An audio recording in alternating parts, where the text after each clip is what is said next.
আজি দুইগৰাকী একেলগে যে ইয়াত বহুত ডাঙৰ কাৰণতে আছিলে মানে ধুনীয়া ধুনীয়া ছোৱালীবিলাকৰ মাজৰ পৰা আটাইতকৈ ধুনীয়াজনী বাচিব লাগে ধুনীয়া ছোৱালী ধুনীয়া বাছা কেনেকুৱা কম্পিটিশ্যন এইটো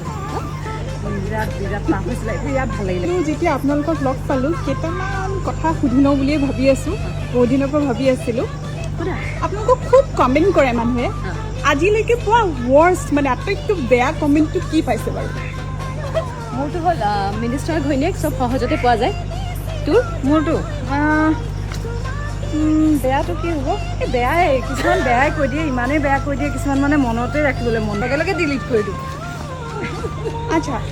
গা নোধোৱাকৈ কেতিয়াবা শ্বুটিঙলৈ আহিছে নেকি অৰুণাচলৰ ৰাতিপুৱা 4টা বজাত যেতিয়া হয় নোধোৱা ধোৱাৰ মাজতে থাকে মানে মিছা কথা নকওঁ 4টা বজাত বৰফৰ মাজত কিবা এটা হয় আৰু এনেই আৰু অকণমান কোষ্টাৰৰ লগত এফেয়াৰ হৈছিলে নেকি আগতে একদম মনত থাকি যোৱা অসমত আমাৰ একদম ঘৰুৱা টাইপ তোৰ হৈছে নাই নাই নাই চিৰিয়াছলি সাংঘাতিক কথা হ'ব ওলালে কাৰো হোৱা নাই আজি ইয়াত ছোৱালীখিনিক ময়ো চাই আছিলোঁ চবেই টেটু কৰি থৈছে মেক্সিমামখিনিয়ে আপোনালোকৰ তেনেকুৱা কিবা ইচ্ছা আছিল নেকি যিটো নহ'ল বা কৰাৰ আছে নেকি মোৰ এতিয়ালৈকে নাই কিন্তু মই কৰিম মোৰ বিৰাট ভাল লাগে এনেকুৱা এটা কৰিম যাওঁ খাই দেৰি নহ'লে ফ্ৰেণ্ড বাই বাই বাই